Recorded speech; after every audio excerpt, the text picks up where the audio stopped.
Hello guys, this is Priyansh Gautam यार। कैसे हो आप सब? आई होप बढ़िया होंगे आप सभी लोग। तो बस यार कुछ ही दिन बचे हुए हैं, ऑलमोस्ट 2 दिन बस बचे हुए हैं जेई मेंस को। उसके बाद फिर 20 तारीख से आपके एग्जाम्स ऑलमोस्ट स्टार्ट होने वाले हैं, थर्ड अटेम्प्ट की।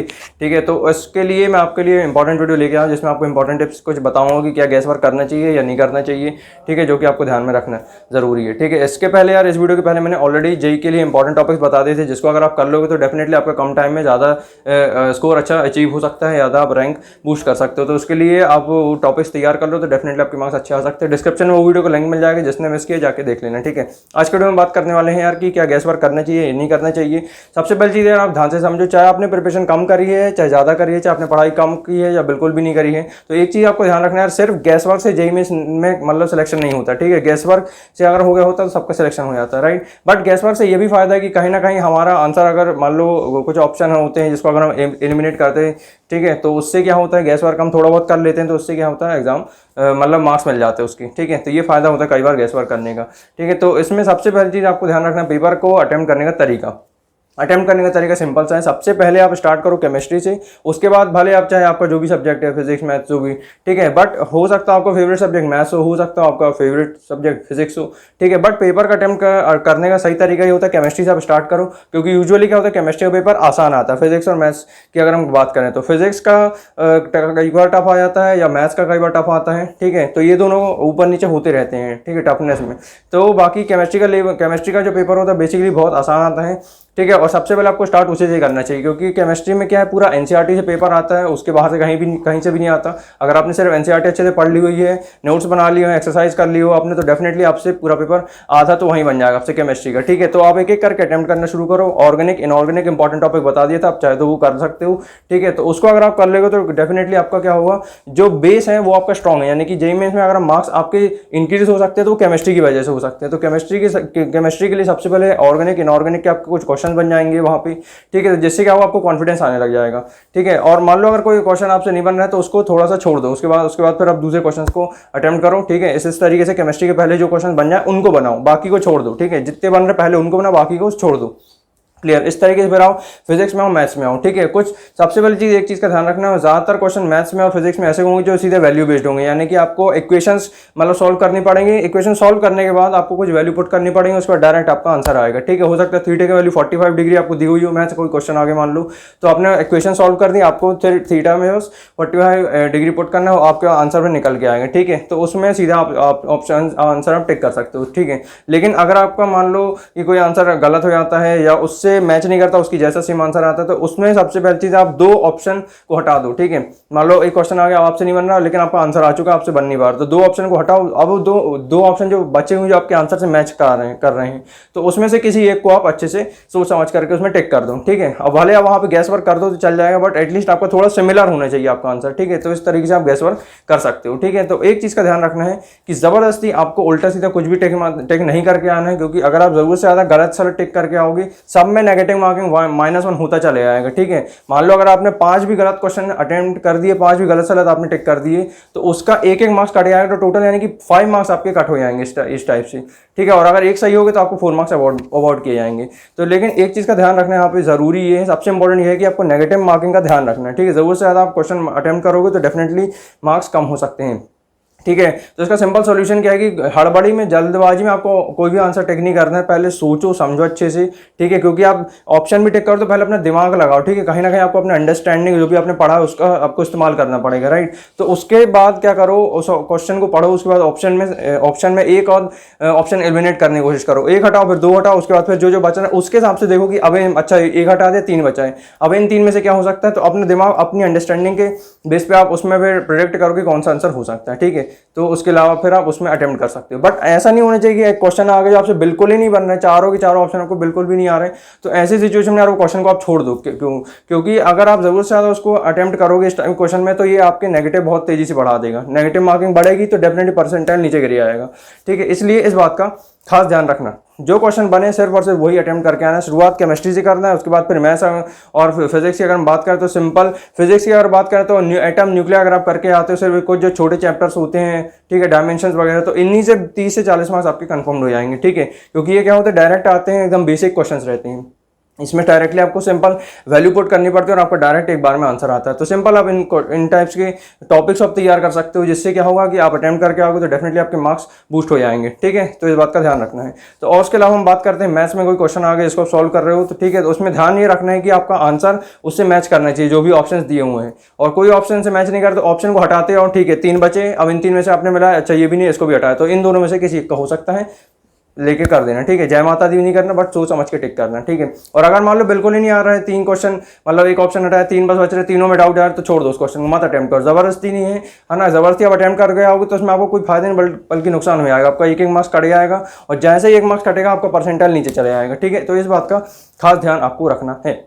एक चीज़ का ध्यान रखना, काफ़ी ये बहुत बड़ा ब्लंडर है, काफ़ी बच्चे क्या करते हैं अपना पास्ट में जो भी एग्जाम्स हो उनकी शिफ्ट को देखते हैं और उस शिफ्ट में देखते हैं कि इस क्वेश्चन के इतने क्वेश्चन के आंसर ऑप्शन बी रहे तो मैं सब में बी टेक कर दोगे तो आपको पूरे मार्क्स मिल जाएंगे। कुछ ने मान लो तीसरी शिफ्ट में मतलब कोई दूसरे अलग अलग एग्जाम में मान लो कोई दूसरी शिफ्ट में आपने देखा कि भाई इसमें से आंसर सारे सी थे, ठीक है, मतलब 25 क्वेश्चन के आंसर सी थे तो मैं भी सर सी टेक करके आऊँ तो मेरे को पूरे मार्क्स मिल जाएंगे। ठीक है, तो ये बहुत बड़ा ब्लंडर होता है ना, इसमें कोई प्रेडिक्टिव प्रोबेबिलिटी बिल्कुल नहीं चलती है ना, ये जेईई मेंस का एग्जाम है। ठीक है, इसमें प्रोबेबिलिटी का पूरा खेल है ही नहीं दूर दूर तक, इसलिए आपको ध्यान ये रखना है कि आपको पहले से जबरदस्ती ऐसा नहीं होना चाहिए आप सब में सी टिक करके आ रहे हो, क्योंकि आपका नेगेटिव बहुत तेजी से कम कर देगा आपका स्कोर। ठीक है, आप ये बोर्ड एग्जाम ये जेईई है, अगर आप इसमें जरा सा भी आपने गलत सलत लिखते मतलब टिक कर दिया तो इसमें आपका सीधा -1 होता ही चला जाएगा। तो इस बात का आपको ध्यान रखना है, सब नहीं टिक करना है लेकिन जो आता है उसी को टिक करना है, इस बात का खास ध्यान रखना। ठीक है, तो ये मतलब माइंड से ये चीज़ सबसे पहले हटाओ कि मेरे को सिर्फ बी टेक करके आना, सिर्फ C T A D D